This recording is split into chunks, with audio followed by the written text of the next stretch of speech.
Hello again, everyone. Saka here, and welcome back to another episode of NASCAR Racing 2003 season, the 2021 car set. And we are here at the Indianapolis road course. As you can see, I wish we were on the big oval. As a driver, I appreciate driving the Indianapolis oval more than the road course, but we were pretty decent on the road course. As you can see, we qualified on the pole, and this is going to be 9 laps in our critical role Camaro. Brandon starting on the outside pole in that 27 Mountain Dew Toyota, and it was really tough to dial in the AI cars for this particular race. We had to jack it up pretty high, like over 100%, in order to get them decently competitive. So a little bit different here. Really tight coming off of that turn. We'll be going on to NASCAR turn 1 and going backward down the front straightaway with a hard right turn coming up. Here is our restart box and waiting for that green flag, and away we go. Ryan Blaney and Chase Elliott make up row 2. Martin Truex Jr. with a peak down there inside of row number 3, braking at the well before the 250 mark. We'll roll that outside. Blaney with the dive bomb to the outside. Truex with the look. Brandon in the middle, 3 wide on the outside of Elliott. We'll roll that inside corner and try to get around that 12 that is peeking to our outside. Actually, he dropped back way there. Oh, really loose in this particular section, getting the car really thrown in, really tail happy, going to the, I guess you could call it the middle straightaway, right by the golf course. And the most difficult turn on this entire racetrack, in my opinion, is right here, getting it slowed down enough for that hard 90-degree left, perfectly flat, really no banking to support, and it is going to be monstrous on the tires for the Cup guys in the actual race. But for us, even with 3X tire wear, we are not going to be making our way to pit road. We just have to take care of what we've got. You can really get a feel of how much banking is in the chute as we come up and then dive back down toward the Hall of Fame. And then the hard left, and that is 1 lap at the Indianapolis road course. Brandon holding station just about a second and a half behind, and those AI cars dropping back just a bit. We're much faster in the sections where the car pivots left and right. I don't believe the AI likes to slide the cars around that much, but as long as we can keep the car under us, all the better. Down into second gear. Could be a first gear corner if you really needed the oomph to get out of the corner, but so far no real pressure from behind, just rolling what we've got, and extremely difficult with this flat inside section of the road course. Oh, blew that.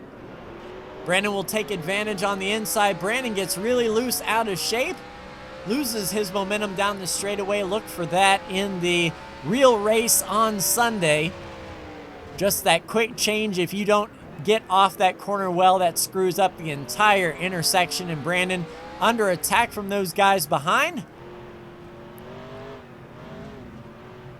And Easy does it through here, just barely modulating the gas, and finally get the power down. We'll be a little more conservative coming from the apron up to the chute this time around. Really no pressure, so no need to really chunk it in there. The car gets really unbalanced as you go from the apron up to the chute. And it looks like Brandon has gotten clear of the AI cars. That right into the left really screws up their speed. Need to get off of turn 1, I guess you could call it, as fast as possible to get down this straightaway as well as we can. And do not overshoot our braking point. A little conservative on the brake.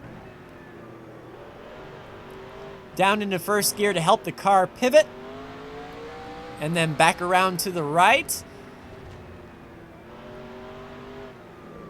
And just sort of use that curb to help us pivot, because certainly nothing else is going to help us here. Much better exchange through there. You could use all of the racetrack to the left. I anticipate people going over those rumble strips. It just really upsets the car, and I'd rather not contend with spinning out myself. Almost like what we did there. some clutch release oversteer. But I can imagine these transmissions are going to take a beating in the real race for sure. Oh, and kind of washed out, carried a little bit too much speed there on the apron. We'll use that chute banking to help settle us back down. And really tight, the car really washed out Brandon right there with a peak on the outside. If we can slide through this corner just a little bit, nope, too much. Ooh, almost out to the wall. Brandon right there on the wall, and he has that head of steam down the straightaway. Prime braking zone and passing opportunity here. Oh, Brandon backs out. Looks like he's going to give us the line. Oh, nope, there he goes. So Brandon with the aggressive move on the right-hander put Brandon up in front, checking the mirror. We do have some cars back there, but not too awful close. So we'll settle in here, cool the tires off, and mount a charge. Be extremely careful over these rumble strips. Brandon tries to use all of that, and we follow him right out to the rumble strips, and we have about a half a straightaway on it. Using all of third gear here, getting it slowed down with that engine braking from high third gear. Oh, Brandon a little loose on the exchange, but that may actually help him set up for that right-hander. It's all about getting that controlled slide in and getting the car pointed so you can get on that throttle and down you go. Brandon gapped us a bit through there. We'll try not to overdrive up to the chute and get the car pointed straight down the hill as best we can and not overshoot this left-hander, if you please. Car really washed out right there, kind of pushed on the slower section there. Oh, and we pushed out. That is not what we needed. You almost want to get that car in a lazy slide to the right, because if you can carry that slide all the way out to the wall and keep your forward momentum going, then you are set up very well down the straightaway. And it looks like Brandon didn't use us as a brake marker that time. We managed to get much closer. And I think under braking is where our strength lies, as long as we don't spin ourselves out here really loose on that flat section. We'll get a wider arc so we can shoot this as straight as possible and get that drive off. Brandon uses a little bit of the track, but we have some momentum down the straightaway. Let's take a peek to the inside, see if we can get him in that braking zone. Brandon braked just a little bit before we did. Let's do the slider. And clear. So far, so good. We got that spot back, but Brandon right there ready to pounce in case we mess this up, which is always a possibility here on this road course for sure.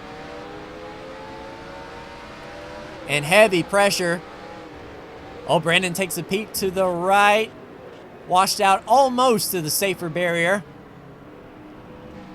Clip that curb just a bit. Brandon using all of that curb to the inside of that rumble strip. That perhaps there's a little bit more grip down there. I'm not sure where the track limits, quote unquote, would be enforced, or are there any track limits at all? And that's what I'm talking about right there. That slide right off of that right-hander, carry all of that speed down the straightaway. And we should be able to gap him here in this braking zone. Slid the tires just a little bit, had to come out. Brandon overshoots. We'll be extremely mindful. Where is he? There he comes back onto the racing line. Still in second, no pressure from behind. We'll see if Brandon mounts a charge. If his tires are angry at him right now, we'll see. He kind of looks all out of sorts back there, trying to get the car back into a rhythm. Oh crap, we just lost second gear. All right, so this just got a whole lot more interesting. The win is certainly not guaranteed now for sure. We have to go down from third to first gear, which will really slow us up on those slow speed corners where we use second. And then getting the whole shot on the main straightaway, we have to go from first to third, and we're going to really start bogging down. We have to really peg that limiter. You can see how much we're chugging in third gear. Luckily, the ratios are pretty short, close together. It's not hurting us as bad as, say, Talladega for sure, but that is going to be our trouble zone. having the car off balance, turning it, and then downshifting it into a much higher gear. But thankfully we're able to carry out a little bit too much speed, but third gear. And this is going to be another trouble zone for us. We would go down to first gear normally anyway, but the shock of going from third to first, I definitely don't want this transmission losing first gear. Had some wheel hop right there. Rear tires locking up.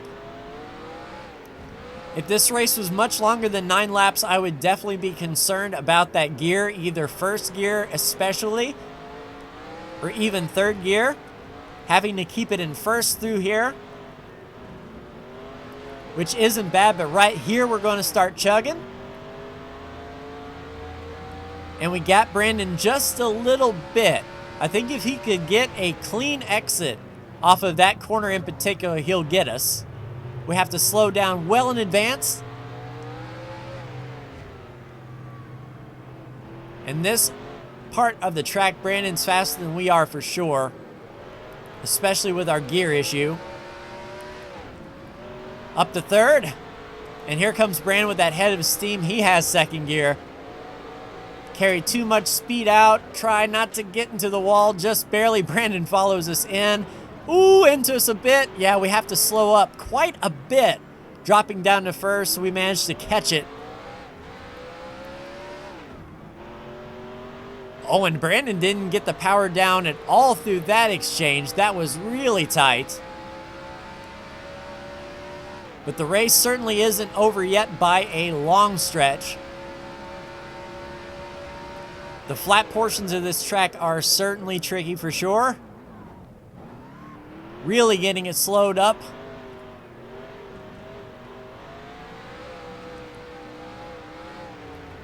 Yeah, Brandon managed to catch up about half the distance that he was behind already. Just trying to take care of these rear tires as best we can. See if we can get a good shot. Yeah, and it looks like he's really struggling with that right-hander before this straightaway, allowing us to grab third gear and get up to speed.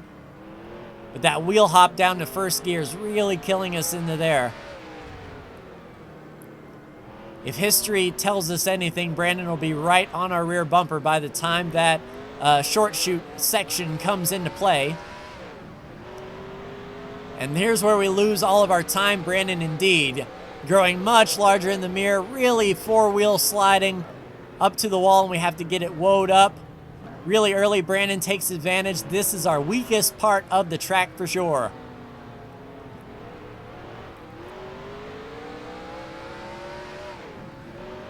So we're not out of it just yet. We're going to have to make this up under braking. And white flag is out with a double white flags. That's interesting in the spirit of the Indy GP. And Brandon really slow. Don't know if he was being conservative, not wanting to overshoot, but we take advantage, able to get it slowed down with only minor wheel hop.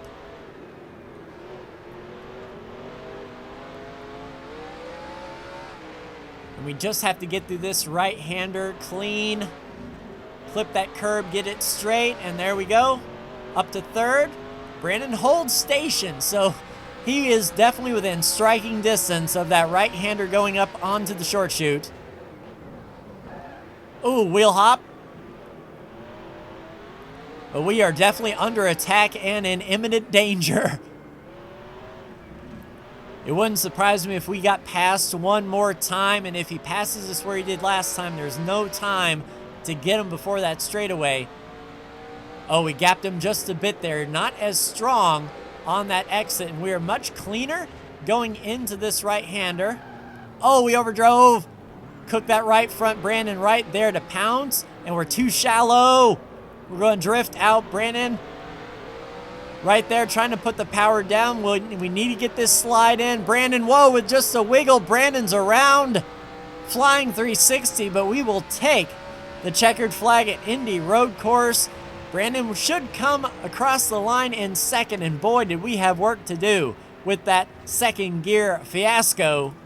So right side damage for us, but we take the win. Brandon in second, Chase Elliott in third, Martin Truex Jr. in fourth, Keselowski fifth, Harvick sixth, Blaney 7th, 8th place Denny Hamlin, 9th place Kyle Larson, and right on his rear bumper rounding out the top 10 is Joey Logano. Of course, the start ever exciting, but it looks like everyone was pretty much single file except for those front pack. Truex with the dive bomb going through, and yeah, 3 wide, just chaos on that restart. Chase gets on the rumble strips just a little bit, loses that momentum, and we were able to pace him from there. And Brandon with the downshift, and oh, that got the car upset, nearly clips the wall, just barely cleared it, but a nice flying 360 for Brandon to come across the line in second. So looking at the standings after Indy Road, that is our 10th win of the year, and we pass Brandon on points with 10 wins apiece. Ricky Stenhouse Jr. is your cutoff driver after that whole debacle from Watkins Glen. Only 3 points to the good over Michael McDowell, 6 points to the good over Austin Dillon, 11 to the good over Cole Custer, 20 over Reddick. It is not over yet, but we go to a little bit of a familiar racetrack with Michigan International Speedway next week, and then the Daytona Oval to end the regular season. So 2 races to go. Who's going to make it? Who's going to be broken? But that will do it for me. Like, share, and subscribe if you are so bold. Thank you so much for tuning in, and we'll see you next week for Michigan. Take care.